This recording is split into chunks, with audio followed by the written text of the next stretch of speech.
দুই ভাই হোসেন ইমাম ও হাসান ইমাম, একজন কুষ্টিয়া জেনারেল হাসপাতালের আবাসিক মেডিকেল কর্মকর্তা, অন্যজন ইউনিয়ন স্বাস্থ্য কমপ্লেক্সের উপকারী কমিউনিটি মেডিকেল কর্মকর্তা। আপন ভাইদের অপকর্মে ডুবছে সেখানকার স্বাস্থ্য বিভাগ। সার্জন না হলেও হরহামেশাই অস্ত্রোপচার করেন তারা। সবশেষ সিভিল সার্জন অফিসের প্রশ্ন ফাঁস করে লাখ লাখ টাকায় বিক্রি করে আলোচনায় দুই সহোদর। তাদের অপকর্মের বিস্তারিত বেরিয়ে এসেছে দুদক ও স্বাস্থ্য অধিদপ্তরের তদন্তে। নিয়ামুল হকের ক্যামেরায় কুষ্টিয়া প্রতিনিধি সাজ্জাদ হোসেনের অনুসন্ধান। 24শে অক্টোবর কুষ্টিয়া সিভিল সার্জন অফিসের অধীন 115টি পদে নিয়োগ পরীক্ষা হয়। এর আগের রাতে নিয়োগ কমিটির 3 সদস্যকে অর্থ দিয়ে ম্যানেজ করে প্রশ্ন বাগিয়ে নেন জেলা জেনারেল হাসপাতালের আরএমও হোসেন ইমাম ও তার ভাই medical officer Hasan Imam. RICL TMX, যুগের পর যুগ স্থাপনা থাকে মজবুত। এরপর নিজেদের মালিকানাধীন নিউ সান ডায়াগনস্টিক সেন্টার ও বাড়িতে নিয়ে যান পরীক্ষার্থীদের। জনপ্রতি 13 থেকে 16 লাখ টাকা নিয়ে গোপনে প্রস্তুতির ব্যবস্থা করেন। তবে শেষ পর্যন্ত তা আর গোপন থাকেনি।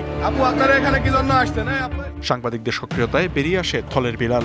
জব্দ করা হয় হোসেন ইমামের বাড়ির সিসিটিভি ফুটেজ। শুরু হয় আন্দোলন।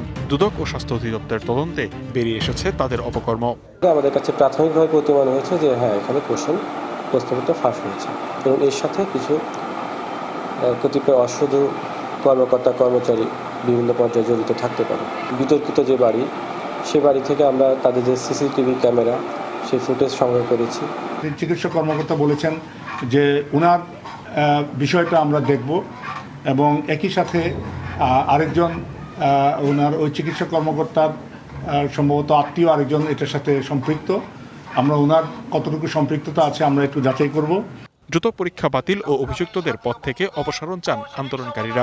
এদিকে তদন্ত কমিটির জেরার পর হোসেন ইমাম মোটরসাইকেলে পালিয়ে যাওয়ার চেষ্টা করলে তাকে মারধর করে জনতা। বিভিন্ন শিক্ষার্থীদেরকে সেসব ক্যাম্পে নিয়ে গিয়ে তারপরে তাদেরকে প্রশ্নপত্র দিয়েছে এবং এক সেট প্রশ্নপত্রের উত্তরপত্র আমরা পেয়েছি। এই উত্তরপত্রটা মূলত ওখান থেকেই। অতি সত্বর বিভাগীয় তদন্তের মাধ্যমেই তাদেরকে আইনের আওতায় নিয়ে আসতে হবে। এছাড়া 2020 সালের 9 মার্চ সিজার অপারেশনের সময় ভুলে নারী কাটায় অতিরিক্ত রক্তক্ষরণে মারা যান গৃহবধূ ফাতেমা। মামলা হলে গ্রেপ্তার হন হাসান ইমাম। বরখাস্ত হন চাকরি থেকে। পরে টাকার বিনিময়ে মামলা আপোষ করলে চলতি বছর ফিরে পান চাকরি। সিজার করতে যাই মারা গেছে, নারী কাটি ফেলা দিয়েছিল। যে অপারেশন করবি সে হলে খুব ছিল, ডাক্তার হলে তো আমার মেয়ে তো মরেই যায় না। হোসেন ইমাম উনি সিজার করার কথা ছিল, কিন্তু উনি না করে ওনার আর এক ভাই নাকি সিজার করছিল। এখানেই প্রবলেম। সিভিল সার্জন অফিস ও জেনারেল হাসপাতাল থেকে জানা গেছে ডাক্তার হোসেন ইমাম MBBS পাশ করে BCS দিয়ে চাকরিতে প্রবেশ করেন। এরপর আর ডিগ্রি নেননি। তবে রোগীদের কাছে তিনি অর্থোপেডিক সার্জন সহ নানা বিশেষজ্ঞ পরিচয় দেন। তার ভুল চিকিৎসায় অঙ্গ হারিয়ে ও চিকিৎসার পেছনে অর্থ খরচ করে নিঃস্ব অনেক পরিবার। প্রথম অপারেশন করলো, ইনফেকশন হলো, পরে আবার অপারেশন করলো, সেম হলো, তারপর আবার করলো, আবারও সেম ইনফেকশন হলো। অপারেশন করছিল, করার পরে বললো যে ঠিক আছে চলে যাও। সপ্তাহখানেক পরের থেকে দেখি ইনফেকশন শুরু হয়ে গেছে।